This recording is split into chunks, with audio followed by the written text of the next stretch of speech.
And the last speaker of the session is Ruth from Estonia, who is going to talk about one unique textile.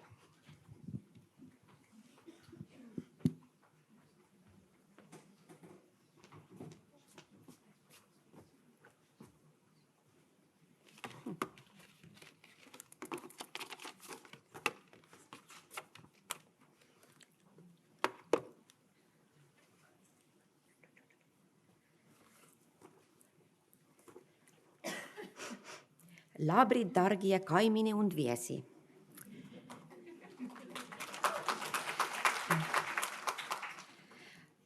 We have prepared today for you the talk about textile.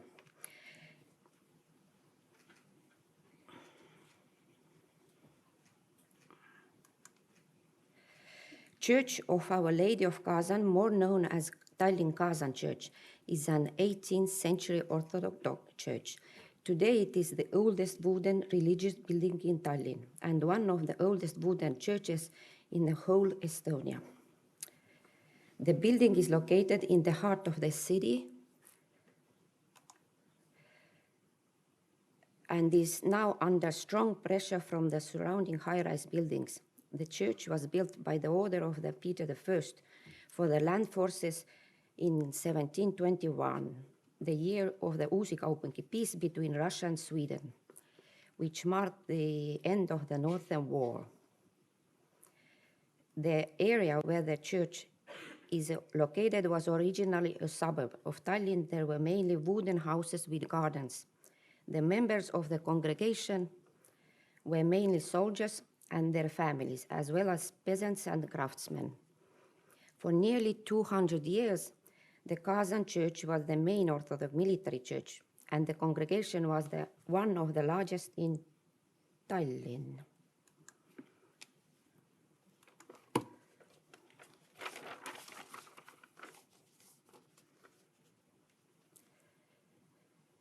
Connected with the liquidation of the military churches after 1919, it became a common people congregation. Although the church survived the world wars, was not closed or demolished, but remained a functional church. It had to face trials, several repair and construction works took place, during which the external architecture of the building has been simplified as a result of repainting.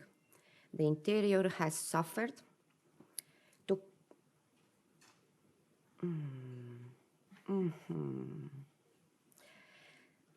several thefts when some precious icons disappeared. In 2021, the church celebrated its 300th anniversary. Over the last 10 years, the building was restored. Also the interior, including the ceiling and wall paintings from the 19th century. A number of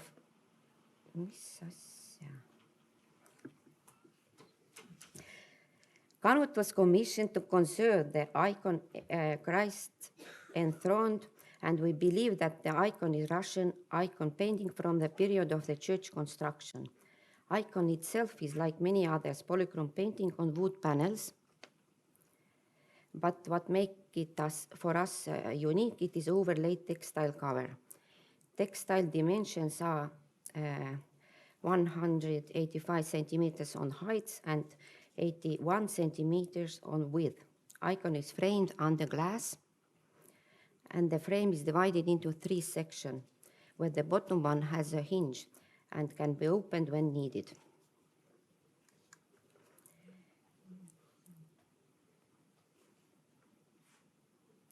The icon has overlaid textile depicting the Holy Figure in an oblique technique, embroidered technique, which follows the painting of the icon, and crowned Christ in bishop vestments, sitting on the stage, representing the King of Kings, blessing the believers.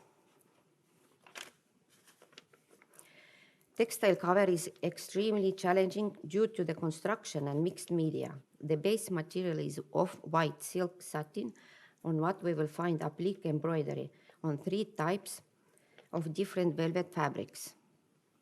patterned silk, bobbin lace, and a fabric made of metal threads. The overall tone of the color have turned today to greenish brown, but more original color you can find under the missing glass beads and sequins. Embroidery is decorated with metal foils, glass beads, and metal threads that are metal wire and metal stripes without gaps wound around silk core. The foil vary in color and thicknesses. It is attached to the textile through the holes in the edges and is sewn with linen thread. Thin metal curls that are cut and picked to the thread, and metal sequins works as a stoppers.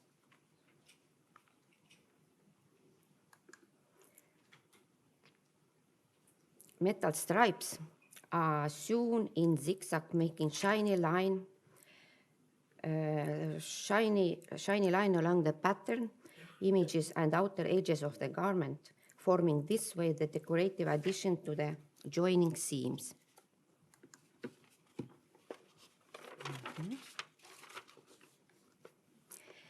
Velvet types are plain velvet and uncut velvets, woven into the pattern with forming small crosses and triangles.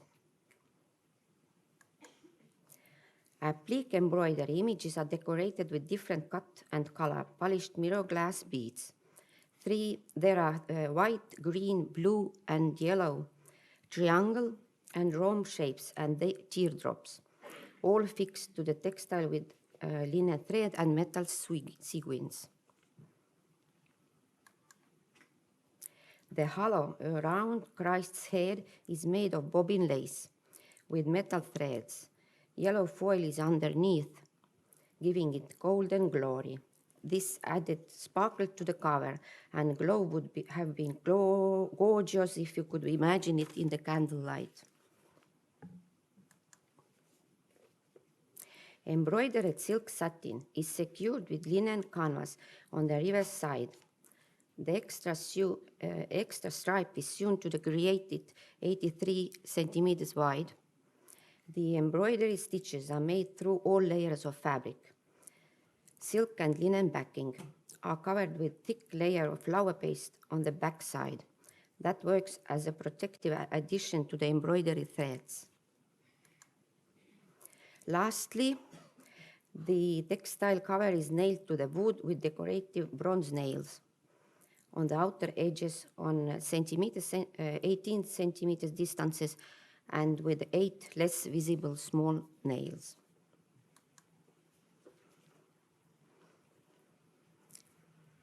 After removing the icon from the frame, we observed it with naked eye, and we had to question any possible cleaning methods at all. As a result, number of the fires, poor roof, uncontrolled climate that prevailed inside the church, the high traffic with vibration close to distance to the church promotes serious damage to the condition of the icon. Framed icon had acted as a dust filter of the air entering the frame, collecting the essence as a thick layer between and onto the silk and linen textiles through the tears, holes, and missing textile areas. This thick and dense layer of soot covered with a thick dust, dirt as spider webs covered all the materials.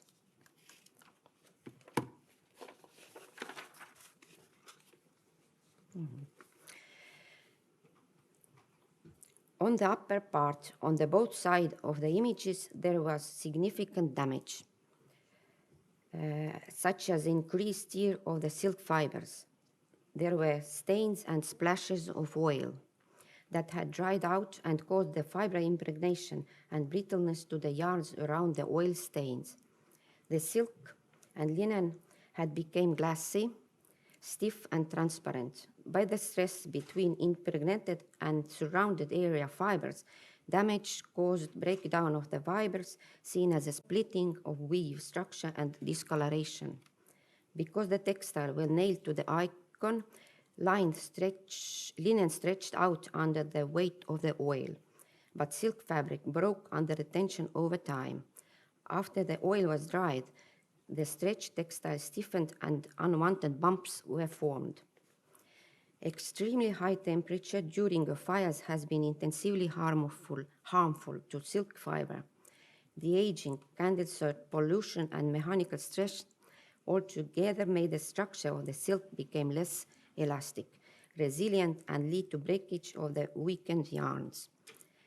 The luster and the color of the silk satin has been heavily obscured by dust, soot, and spider webs. All the metal threads, foils, sequins were soiled and more or less partially corroded. Some metal threads were bruised. Many sequins had a glass and glass beads have fallen off. As the sewing thread have been broken, some because the stitching was so tight, the sequin still sits in the velvet pile. Many of the sequins were found in the bottom of the frame, and those we could put back on their original place. The linen backing fabric is probably recycled, as we find the thread fragments left from the unraveled joint and the pinholes in the edges of the fabric. The broken glass beads have been treated very economically as well, as they are still attached even though they are broken. Just a stronger seam have made to secure it. Also, they have continued the decoration with different metal threads.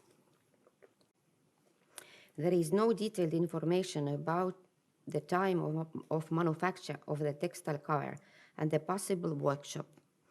Likely the cover was made specifically for the icon Christ enthroned, as the embroidery closely follows the design of the icon.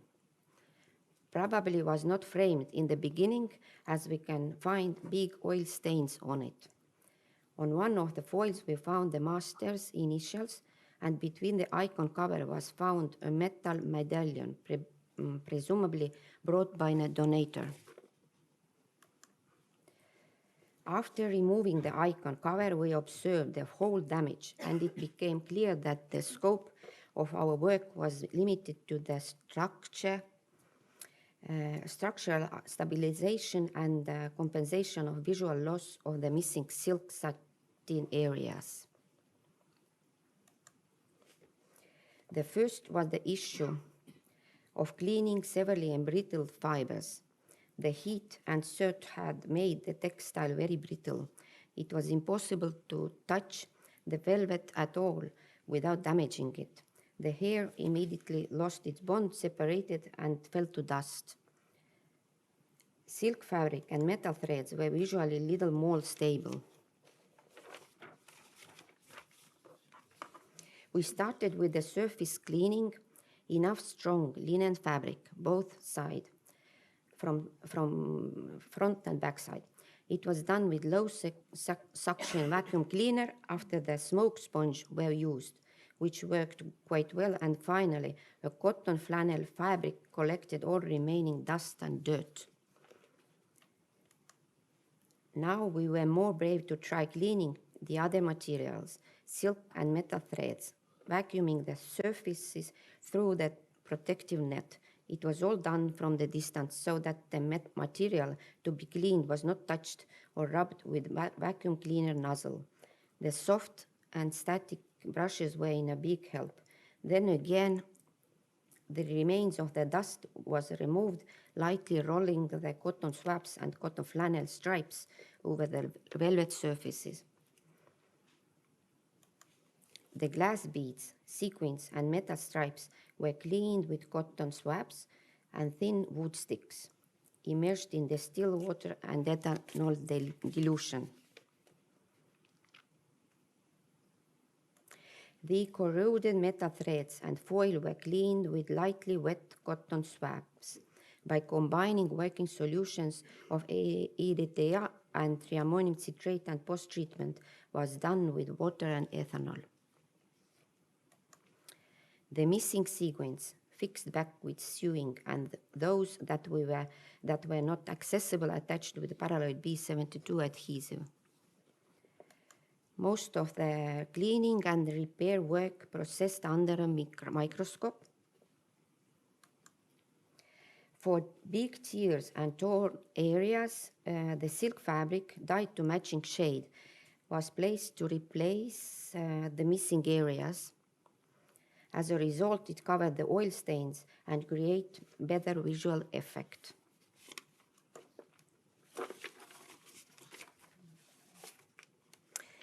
All the delicate fabric needed to be supported with specially dyed nylon net overlay.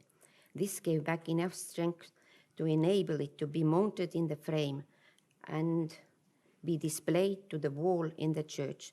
Lascaux acrylic adhesive was used for that. This work was done on vacuum table under low tension, which allowed the cover to be kept under light tension and prevented folds and stretching that may occur during processing.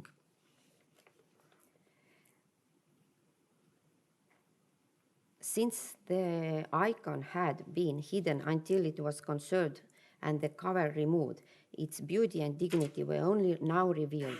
The congregation wanted to display the icon in the church for all to see.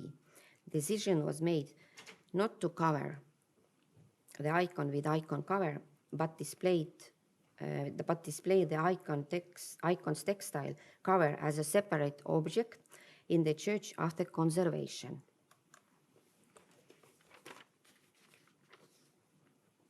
The cover was attached to the fabric-covered plywood base. Photocopies of the icon's painted surfaces were printed and placed under the holes for the face, hands, and legs. Painted icon was placed back in the original frame, but similar case box with UV protected glass was made for the icon cover. The icon returns back to the church in 2021. And by now, both icon and framed icon cover are exposed in the church. A museum building is planned to build next to the church where the icon cover will be placed. And more information about the conservation of the icon you can find on our web magazine written by Kristin Aas, Restoration of the Icon Christ Enthroned. Lils Baldies. Thank you. Ruth, for the wonderful speech. Does anybody have questions? No. I understand it's a very complex object, but what was the most difficult question to answer or decision to make or a discussion you had with Under Conservation about this object?